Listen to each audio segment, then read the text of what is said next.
Bonjour à tous, je vous souhaite la bienvenue sur ma chaîne. Alors, si vous n'êtes pas abonné, n'hésitez pas à le faire si mes vidéos vous plaisent. Alors là, je vais vous présenter un produit de la marque Elisabeth Arden, New York. C'est un baume apaisant réparateur sans parfum qu'on peut voir là, voilà, on voit très bien il y a aussi écrit qu'il n'y a pas de parabènes, mais n'empêche qu'il y a autre chose.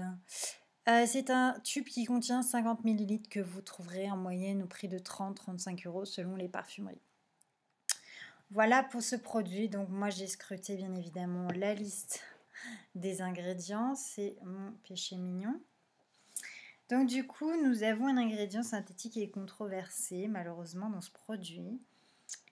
C'est le pétrolatum, donc qui est un ingrédient comédogène. C'est une huile plus ou moins épaisse issue de la distillation du pétrole après séparation des hydrocarbures combustibles légers, gaz, essence, fuel. Elle fait partie de la famille des huiles minérales. Donc voilà, c'est comédogène, c'est une confirmation. C'est des éléments étrangers à la peau. Les huiles minérales sont filmogènes. Elles sont aussi occlusives et d'après certaines études scientifiques, elles induiraient, aggraveraient ou prolongeraient l'acné. Voilà, pour cet ingrédient qui veut tout dire. Hein. Déjà, un produit comédogène ne laisse pas respirer la peau, donc forcément, on ne va pas l'acheter.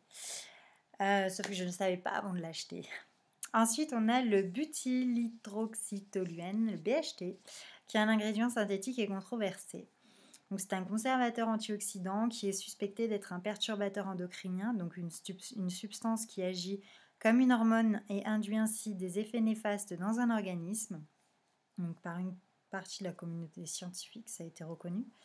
C'est doté d'un potentiel sensibilisant, donc il pourrait être responsable d'allergies. D'après certaines études scientifiques, il induirait des dysfonctionnements et des perturbations au niveau de différents organes, que ce soit les animaux ou les humains, et du système hormonal. Donc certaines études scientifiques montreraient également le développement de tumeurs chez les souris. Super les ingrédients.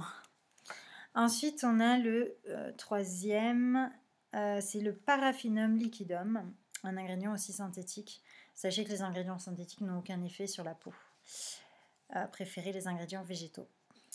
C'est également controversé, donc c'est une huile issue de la distillation du pétrole après séparation des hydrocarbures combustibles légers et elle fait partie de la famille des huiles minérales. C'est un peu comme le premier ingrédient.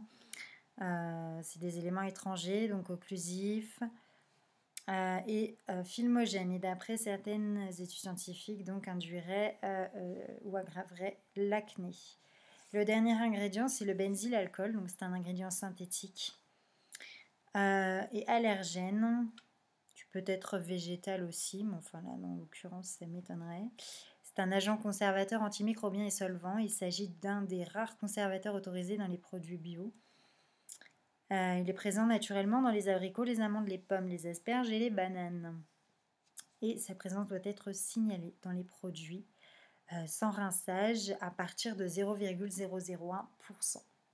Donc voilà pour cette crème. Moi, je l'avais achetée pour apaiser mes rougeurs, apaiser ma peau le soir. Vraiment, il faut savoir que c'est quand même une texture qui est extrêmement grasse, de couleur orange, qui dit d'ailleurs, quand tu l'ouvres la première fois, tu te dis mais c'est pas possible.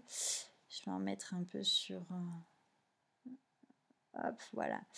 Ça a une texture très très épaisse, très grasse, de couleur orange. Donc on se demande si le produit n'est pas passé. Non, pas du tout. Je vous confirme que le produit, c'est vraiment ça. Et du coup, quand on l'étale, pardon, il laisse un film très très gras et qui est très long à pénétrer dans la peau. Voilà, au niveau de la texture. Si on voit bien, pas trop. Enfin, ça laisse surtout un film gras en fait et c'est très long à pénétrer dans la peau, d'où les ingrédients synthétiques. Hein. C'est bien connu, c'est pas le mieux. C'est les ingrédients végétaux qu'il faut privilégier. Et en plus, c'est une texture qui est ultra collante. Voilà. Donc, enfin, moi en plus, elle a eu tendance à m'apaiser un peu et me redonner une jolie peau au réveil. Mais après, je suis pas plus satisfaite que ça non plus, quoi. Puis vu les ingrédients que je vois dedans, je me dis, je rachèterai pas ce produit. Il est très cher quand même pour la quantité et la qualité. Voilà, j'espère que ma vidéo vous aura plu. N'hésitez pas si vous avez des questions à me les demander en commentaire. Je vous répondrai avec grand plaisir. À bientôt!